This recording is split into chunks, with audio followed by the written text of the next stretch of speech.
Hi, everybody. You're listening to Radio Cherry Bombe, and I'm your host, Kerry Diamond, coming to you from Newsstand Studios at Rockefeller Center in the heart of New York City. Today's guest is a Bombe Squad OG. It's Caroline Schiff, the celebrated pastry chef, author, and baker. Caroline has a lot going on right now, so I am thrilled she was able to join us. After years of working for other people, she is going to have her own restaurant. It's called Monday Diner. It will be in Brooklyn, and she shares lots of the details with us. It sounds like the kind of place we are going to want to visit all the time. We also talk about her new cookbook, Daily Dessert Treats on Repeat, which is out October 13th. If you have a sweet tooth and love baking, you are going to adore this book. The desserts are unique, the photography is great, and Caroline's lovely voice comes through on every page. She brought me and Joe, the producer here at Newsstand Studios and our podcast guru, her black and white coconut macaroon cookies, and we almost died of happiness. These things were so delicious.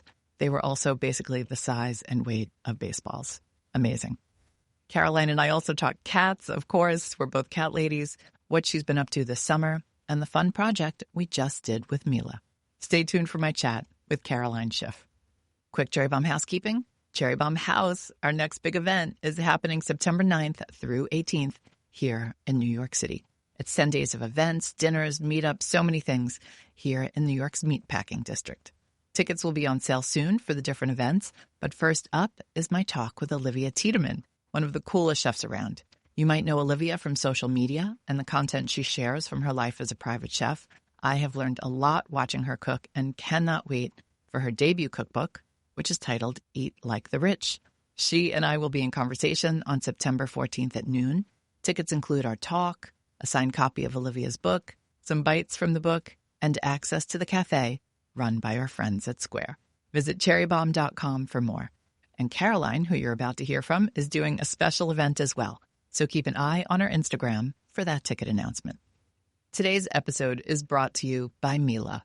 For the women I talk to on Radio Cherry Bombe, the kitchen is so much more than a room. It's where ideas are tested, recipes are refined, products are perfected, and businesses begin to take shape. That kind of work takes creativity and heart, but it also takes precision, consistency, and tools you can trust. That is where Mila comes in.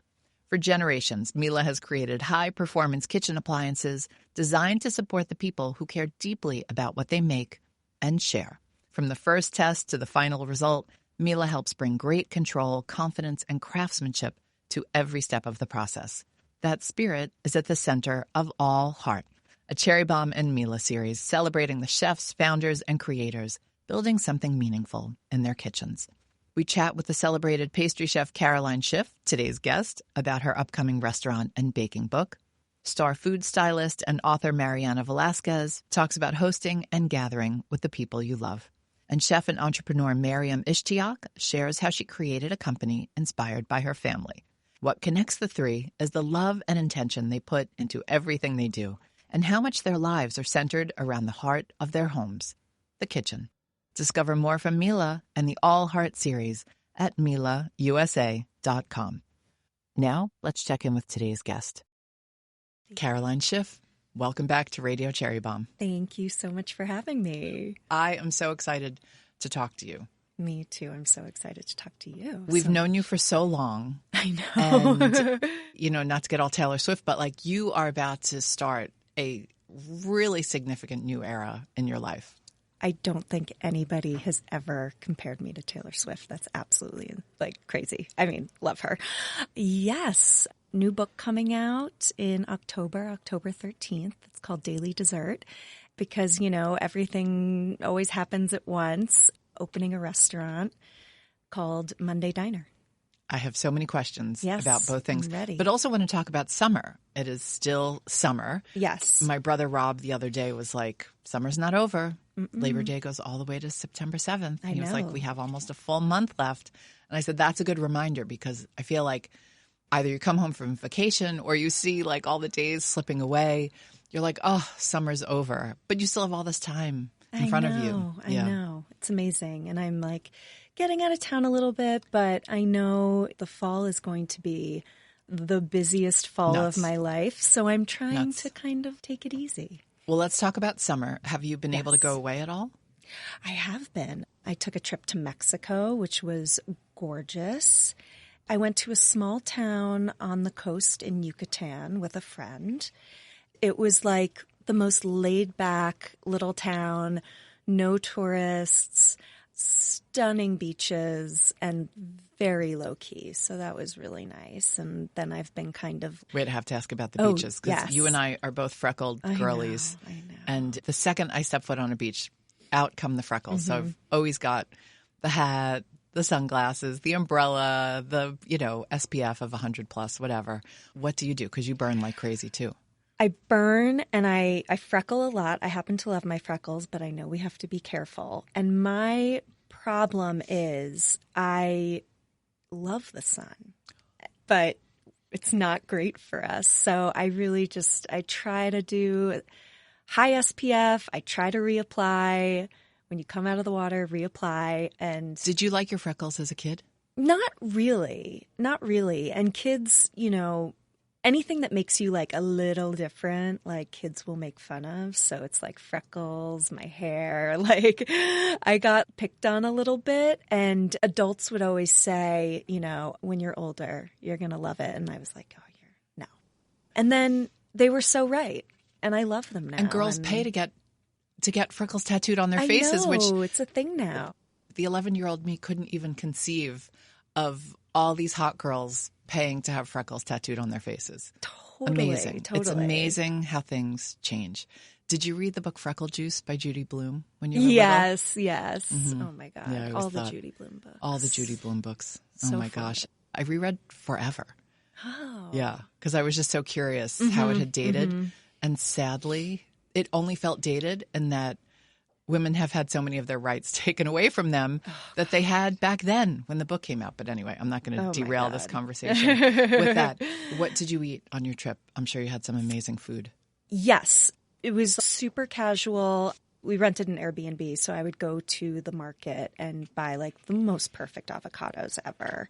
Just like make guacamole for the beach and sit outside. And I do like watercolors and that kind of thing. So I was just sitting there. I'm in my watercolor era. I bought my first set of watercolors. Oh my God. It's the most relaxing thing. How did you learn how to do them? I was very artistic kind of my whole life, which I think does translate to dessert and pastry and everything and being a chef. I always kind of drew and sketched and painted. So I just do it. And the thing is like, it's low stakes. You don't have to show anybody. I don't even know why I asked that question. I just thought maybe I should just go with my intuition on things like that because you did watercolors as a kid. Yeah. I don't know why I think now there's a right way or a wrong way. Yeah. And they're forgiving too. And, it's really beautiful to see like the colors kind of bleed into each other. So it's a great place to start. I feel like it's just like painting a sunset because you just kind of like ombre these beautiful colors together. Do you think women are just required to have a watercolors era? I think we should all have like a craft, some kind of artsy craft era. Like a friend of mine just went on a retreat, and this is very niche. It was all about basket weaving in, I want to say it was Mallorca, and I want to do it. I love seeing people doing these things just for themselves.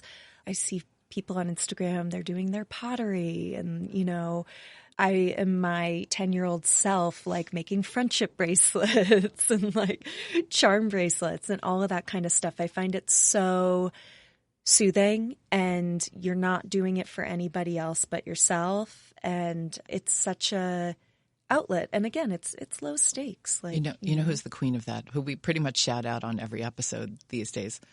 Lauren Page Goldstein. Oh my gosh. Love LPG. She is the best.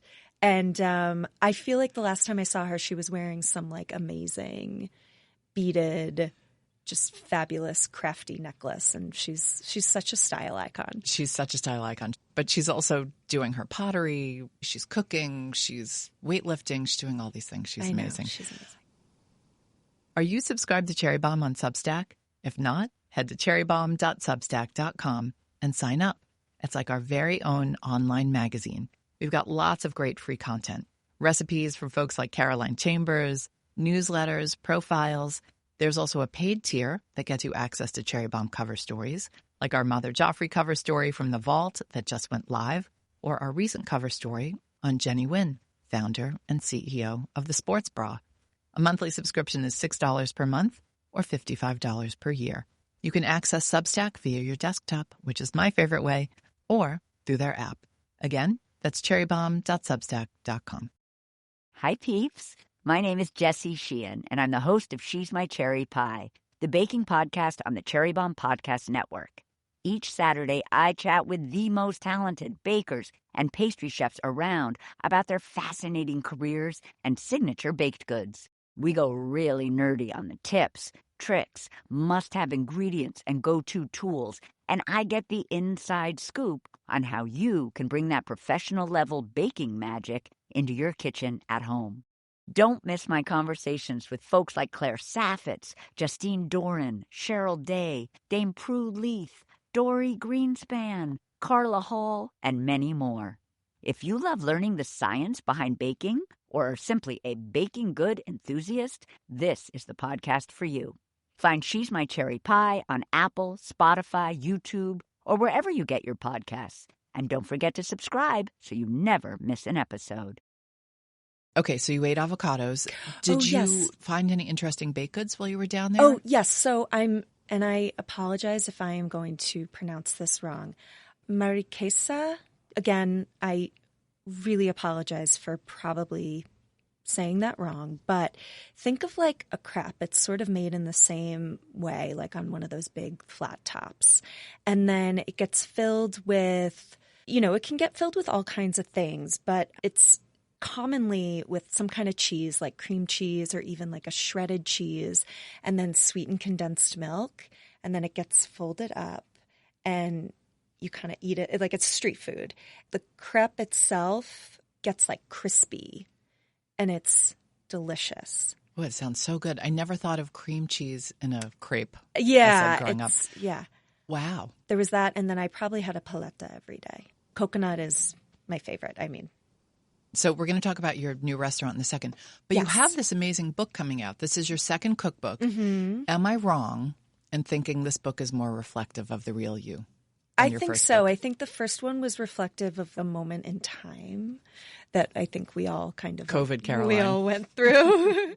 I feel like this one is really my kind of story, and it really kind of takes me back to my childhood, and I had an insatiable sweet tooth, and it's one of those things where parents are like, can't have dessert, not today, or, oh, you want something sweet? Have an apple, like that kind of thing.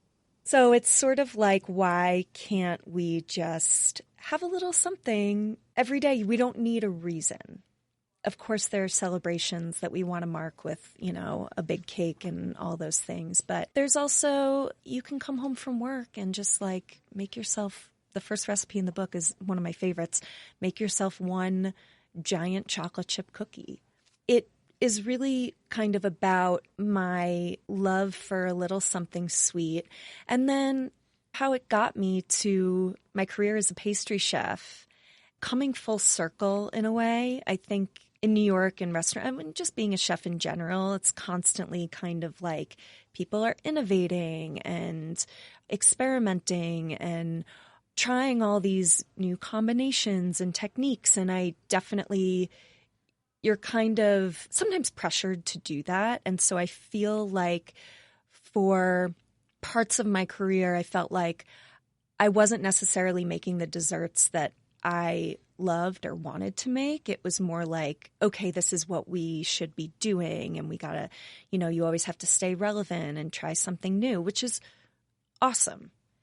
But I think, especially when I got to Gage and Tollner, which was my last restaurant pastry chef position, I think I came full circle and I really started to make the desserts that I love, that speak to me. So you also made an epic Baked Alaska and kicked off a Baked Alaska craze across this country for a very classic dessert that you brought back. Yeah. Thank you. Well, I have to say, every single page I have opened up to in this, I'm dying, peanut butter mousse with chocolate cookie crumbs. It's like nostalgic stuff. Florentines, which I've made, which are easier to make than you would think. Exactly. Tell people what a Florentine is. If you ever see those lace cookies that you get often at an Italian bakery, and they're super thin and crisp, and sometimes they have like a little chocolate kind of drizzled on them, and they're just very like light, satisfying crunch. And so delicate and elegant. lacy. Hot butterscotch pecan blondie serves one. Oh my God. So the first chapter, which I love blondies and butterscotch. I mean, and like warm it up, But the first chapter was actually my favorite to write because it's all of these small format sweets that serve one or two people. And I think that's really a sweet spot, no pun intended, because I think often people might not want to bake because they don't necessarily want or need the full batch of cookies. So they just don't do it. You come home and you just want a little something. You just want that cookie. You just want a bite of pudding, whatever. And so those recipes are really for those moments. And that kind of facilitates daily dessert a bit. Here are the Florentines. Pistachio and dark chocolate covered Florentines with fennel seed. Yum. My gosh, I'm going to make these. This is giving Dubai chocolate vibes. Oh my gosh, it didn't even occur to me. Who invented that? I've made it. It's so freaking delicious. But a woman from Dubai during COVID started making it and, posting about it. And then it went viral and she started making them and selling them. And it became this phenomenon. You're going to crush it with this book. Did I say that twice you. already on the show? The cover's great. You want to make everything you open up to. And you're so creative and original. And like I said earlier, I think this book is so reflective of the Caroline that we know and love. So congratulations. Thank you so much. Who was your team for the book? The team at Abrams, amazing. Jonathan Meter did all the photography. Dear friend, I've been working with him for years. He pretty much shoots everything for me. And if anybody out there needs a food photographer, he's based in Brooklyn and he's absolutely the best. And I had a wonderful team of stylists and food stylists and prop stylists. Stylist plural. Well, I had one prop cute you stylist. are in that picture with your pink thank you. sweater with the puffy sleeves. Love a poof and sleeve. your iconic hair. The prop stylist was Steph DeLuca. Have you come across her stuff? I don't know Steph. Hi, Steph. She's another incredible visionary. So if anybody out there needs a prop stylist also. Oh, and it says you had a trio of food stylists. Yeah, I did. And it was really nice because I'd worked with some of them before. And it was really great to just have this whole creative ensemble cast kind of in the studio and working together. Oh, yeah. So many cute pictures of you. So many good sweaters. You. Yeah, we did. Yes, my sweater collection. We did some really fun lifestyle shots too. And my cat is somewhere in the beginning. Oh. His name is Babka. Of course you have a cat named Babka. Tell us about Babka. Babka was adopted, obviously, from he is. Babka's a tuxedo and cat. He's a tuxie boy, and I adopted him from the Sean Casey shelter in Brooklyn. I don't know that shelter. Oh, it's great. I want to say Windsor Terrace. Okay. And I knew he was for me because he came right up to the cage door, and I opened it and he climbed right on me and was the most like lovey-dovey thing. And he is, maybe you'll meet him someday. People walk in and he just like goes up to you and starts purring, and you give him a treat and he'll love you forever. Oh my gosh. How old was Babka when you adopted him? It's funny. The shelter said he was 3 and I was like, wow, he's just really small. And then the vet was, when I took him in to get him all set up with the vet, they were like, oh, ma'am, this is a kitten. So he was really only 1. He's, now he's matured a little bit. I've had him for like 2.5 years maybe. He's big and he's such a funny guy, and he snuggles with me and really cute. Oh, well, I'm such a cat lady. I am a cat lady through and through. Oh my God, black and white, like your tuxedo cat. Yeah. You brought us some black and white coconut macaroons because you are an angel. Joe started eating his he didn't wait for the two of us to eat them together. Joe, do you want to go on mic for a sec? I'm going to bust into mine. Okay, first off, it weighs 100 pounds. Yeah, they're generous. It's a fun one. It's a couple bites. Walk us through the recipe. But first, Joe, tell us, what'd you think, since you got a head start on me? Is this working? It was delicious. Oh, thank you. It's like beautifully silky chocolate. And the coconut was outstanding. It wasn't too soft and wasn't too firm. It was nice crunch to it. Even the little the red aluminum that you had it in was I think those were beautiful. left over from Valentine's This Day. is so good. And Joe, you know what else? Tell me. It's perfectly salted. Like It is. sometimes dessert can be too sweet. Yeah, I will die on this hill. People are not salting their desserts enough. Mm-hmm. You have to treat a baked good, you have to season it the way you would season savory food. Salt enhances things. It gives things dimension, you know. Oh my God, this is so good. Thank you. It was excellent. Wow. I couldn't decide what I liked better, the white side or the dark side. Ooh. Well, it's like a black and white cookie and Jerry Right. Seinfeld, and you have to get a little bit Of both on of each both side. on each I bite. know. That's what I was trying to I didn't do that. But But wow, they really are. It's like the size of an old Hostess snowball. Yeah. Remember those? And this is a great intro cookie. If you're cooking, Yes. if you're not someone who's got a lot of experience with desserts in the kitchen, if you're cooking with someone younger, like macaroons, I know you've taken it to the next level by adding the white chocolate and the chocolate chocolate, but just straight up coconut macaroons. Yeah. Great 101 project. Absolutely. And these aren't like the French macaroon. This is like, you know, it's inspired by the Passover macaroons that you get in the Manischewitz tin. And then kind of like a mashup with a black and white cookie. But they're so easy, very few ingredients. You mix it by hand. You scoop them, you bake them. If you don't want to dunk these in the chocolate and just have like a coconut cookie kind of, that's totally fine as well. So yeah, this is a great place to start. I can't stop eating these. Where's the crunch from? So when you bake it, the coconut on the outside kind of toasts a bit. So you get a little bit of crunch from that. And then the sweetened condensed milk in there makes them nice and like chewy in the center and keeps it really moist. This chapter is called Bake Once, Snack All Week. Yep.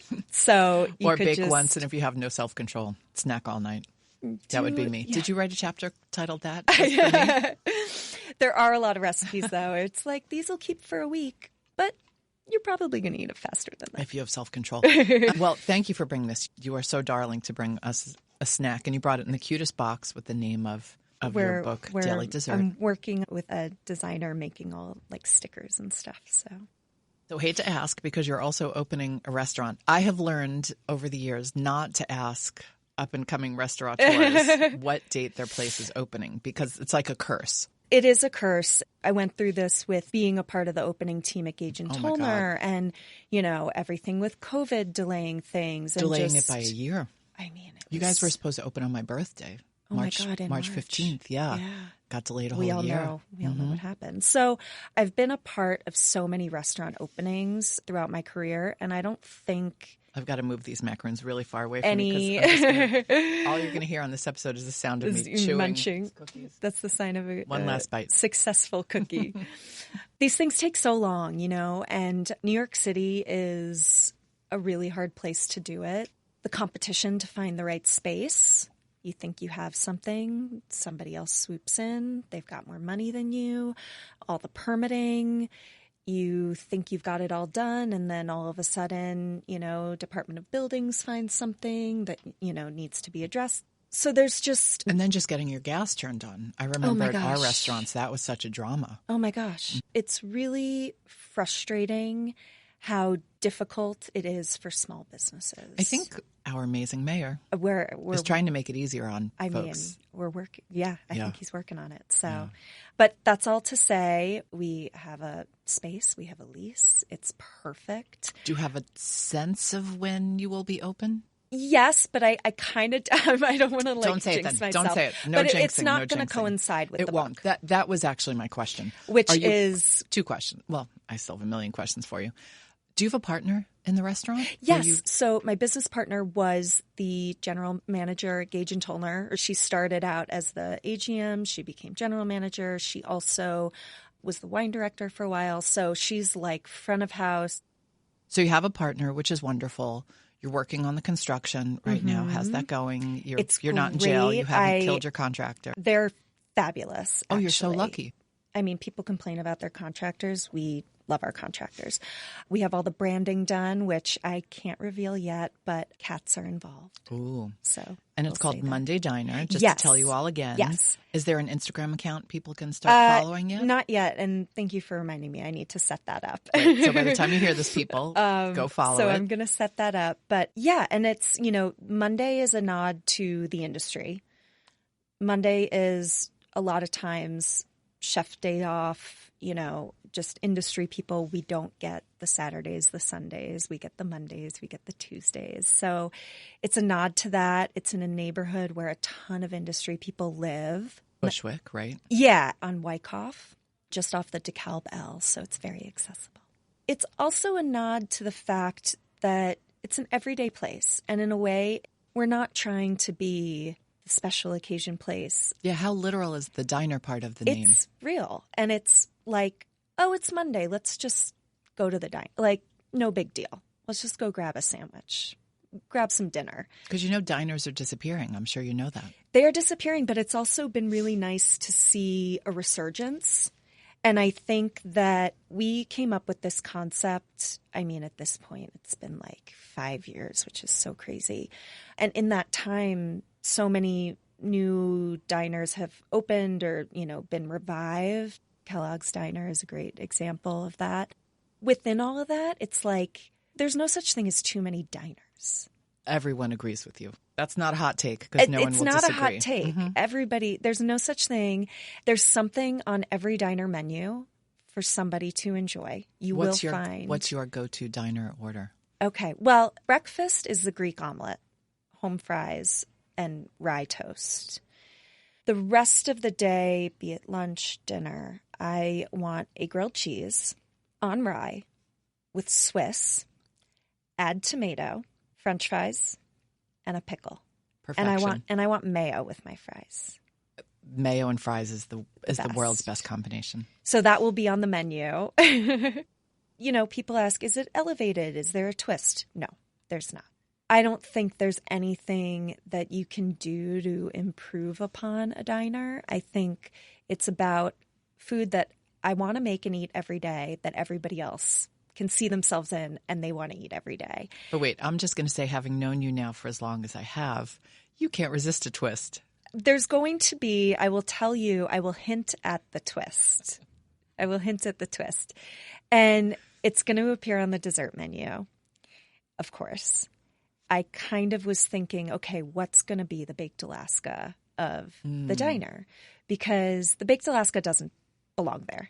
It belongs at Gage and Tollner. That's its home. They do it justice every night. It's so happy there. And you're not really looking for tableside situations. And it doesn't make sense to bring it. So I'm working on something that's a little whimsical. It's a little cheeky, but it really does work in that space with that menu. So as soon as I have some R&D, I'll let you know. She's leaving us on a cliffhanger. This is very exciting. But that will kind of be the twist. But otherwise, it's melts and cream of tomato soup and big salads and great French fries. And, I bring in my Jewish heritage with some blintzes and bagels on the weekend and that kind of thing. And love. I can't wait to come and have a tuna melt. Oh my gosh. I like open face melts. I know this is... Joe is giving an enthusiastic thumbs up. Everybody's got an opinion on a melt. And you know what? In New York City, everybody has an opinion about a tuna melt. All right and valid. I disagree with that. But you're nicer. You're a nicer person than me. But we're going to be an open-faced Come on, there are melt tuna melt rules. Kind of joint. That one must follow. Open face all the way. Okay, I love that. Yeah. And that's such a great idea. I usually don't do the open face because then you can just melt the cheese right over the tuna. I like that the cheese melts over the top and you have the opportunity to put it under the broiler and it kind of like caramelizes and gets all like melty, ooey gooey. So sounds great. That's my vibe. Okay, so that is Monday Diner. Yes. We are and I should say all baked goods made in-house. there'll be a few breads that we make in-house. But the signature one is pickle brine rye bread. I love Carissa's pickle bread. Oh, she's the inspiration. East Hampton. She's the inspiration. If you are in the Hamptons and have not gone to Carissa's to get some It's incredible. Pickle bread, you don't know what you're missing. Yeah, so she kind of inspired it. This is very different. It's much more of like a deli rye sandwich bread, but she is definitely inspiration. I still have a few more questions. I know you don't want to answer all the questions about Monday Diner, but will you have like a separate bakery coffee shop component? So like if I'm commuting to work, there will I be, can run in and pastries grab to and go in the morning, coffee, espresso drinks to go. That also I really wanted. You know, we're by the subway, busy street, residential side streets. So absolutely come and grab. One more question. Will it open this year? TBD. Okay. Because if it does, it's going to be one of the most anticipated openings of the year. Oh, gosh. I just want to cook. I just want to be in the kitchen. I love my community so much. So it's also, and I love feeding people, and I'm a nurturer, and that's sort of my love language. So I just want to be in the space making food for people and seeing everybody's faces, hopefully multiple times a week and everything. And so the Bombe Squad is going to swarm the place. They better. They will. They will. I know that. I know all of you are going to put it on your list of places that you absolutely have to visit. Let's go back to Daily Dessert for a second. Will you do a cookbook tour? Absolutely. We are finalizing, locking in everything, even by the end of the day today. I say we. I have this incredible team I work with, but namely my manager and publicist, Nikki Spilka of Bagel Communications. She is the best of the best. She has been working day and night to work out all the details of this book tour. So I'll be doing some stuff in New York, open to the public, a couple events. So we'll announce those, and I hope everybody makes it. And then Philly, DC, Hudson Valley, Chicago, New Orleans, Ojai, California, Los Angeles, San Francisco. So it's going to be a whirlwind, but we have some amazing partners along the way, supported by Resi, which is awesome. They've been wonderful. Yeah, it's going to be a busy, crazy October. It's so funny hearing you mention those cities. I'm like, I can think of 20 additional cities where people would love to see you. I'm sure you can too, but you're just one human being. Maybe I'll do like a round two and, you know, try Well, this is going to be such a great book for the fall and for holiday, and the color is so perfect for holiday. It's really giving cherry bomb vibes, which is but also it's giving gifting. I hope so, It's so holiday coded. So the rest of the summer, like I said, summer's not over yet. We still got a few more weeks. I know. You've got a lot on your plate, no pun intended. But how are you spending the last few weeks of summer? I have some wonderfully generous friends who have invited me to beach houses. So I am so grateful for that, and I love to go and cook for everybody, and what are you going to make? Tell us. Well, I love to bring some kind of dessert, so a bunch of cookies, thing of brownies, whatever, and I usually bring like a big focaccia as well. I'm just leaning into all the summer delicious fruit and veg and summery pastas and grilling and all of that kind of stuff. What's good for a big group when you've got a whole bunch of people to cook for? I just had that on my main trip. I think, I don't know, we maybe had as many as like 13 people at some point. Gosh. Yeah. I love like a summer risotto because you can just do like a really big pot.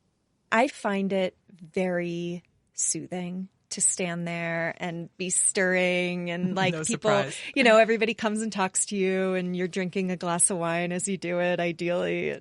Always like a big fruit galette that really, or like a full sheet pan pie, like a slab pie. There's 2 in the book, actually.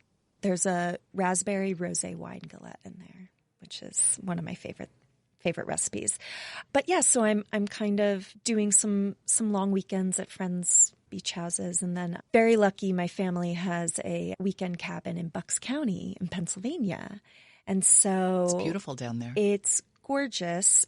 I try to go as much as I can. My whole family gathers, and it's a big open kitchen, so I just am like cooking and baking the whole time and going swimming. And there's some really fun antique stores and thrift stores around there. And it's just great. So I'll be up there for my mom's birthday at the end of the month. Oh, so dreamy. Yeah. What are you reading? What are your beach reads? Or Ooh, okay. So I love a beach read. I love a murder mystery plot twist kind of thing. You know, I find that in regular everyday life, especially since COVID, I think the way we absorb and take in information, it's so, you know, we're on our phones and we're like scrolling the feed and our attention span is like 15 seconds. It's crazy. So I find in my everyday life, I think I struggle to like sit down with a book and just dive in. But in Mexico, I was like, oh, just going to read. And it was really funny. The power went out 2 days and nobody there was stressed about it. And I wasn't stressed either. I was like, well, I'm just going to sit on the beach and read until it comes back on. so what did you read? Oh, so last summer when I was in Portland, Maine for a girls' trip, and we went to Longfellow Books, and they have used books there, which is always nice to buy a used book. So it's a couple dollars. It's called The Plot, and you can't put it down. It came out a few years ago. Just there's a really good twist in it. Oh, good. So The Plot, Yeah. if you're looking for something to read. Yeah. You're doing Cherry Bombe House. A big project in September, I'm which very it's going to be so much. I mean, I excited. still can't believe it. It's going to be so much fun. Oh my gosh, it's going to be so fun. Doing a very cool event Yeah. that I'll keep under wraps for the moment because I don't think we announced it just yet. And then we did our Fun Mila project. Like I said, thank you for doing that. Oh it's my so gosh. fun to do all these video projects now. It was so wonderful, and it's so me. Really. Do you enjoy doing video? Oh, I love it. I love it. I'm a Leo, so I mean, the hair, of course you're I'm a a Leo. Leo. I went to performing arts high school. You can't take that out of me. Like, but I love doing that stuff. But that project in particular, it felt so organic, and I didn't feel like obviously there was no script, but I didn't feel like I was performing at all. I was just making my coconut cake and talking to people. And like, that's what I do when I have friends over and I'm cooking and chatting. I forgot about the performing arts part of Oh your my past. gosh. I Yes, did know I that. went to LaGuardia High School on the Upper West Side here by Lincoln Center. And What was your thing? Drama. Okay. I was in the drama department. But you kind of have to learn a little bit of all the performing arts there. And I remember I did remarkably poorly in the juggling class. Oh my God. And I was so upset. I couldn't get it. You had a juggling class. That's Yeah, so we had funny. Well, now you juggle a ton of things and you're doing just fine. metaphorically. So, yeah, exactly.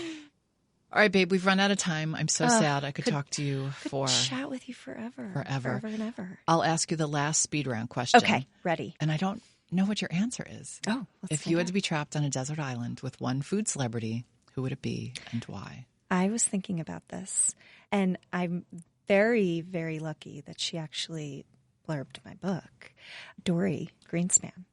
I love her so much.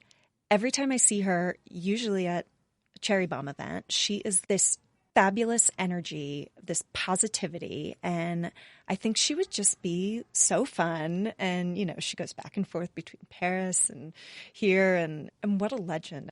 Dory is just iconic. Yeah. So, Dory, if you ever want to get stranded on a desert island, we'll both bring some cookies, some cake, and we'll have a great time. That is perfection.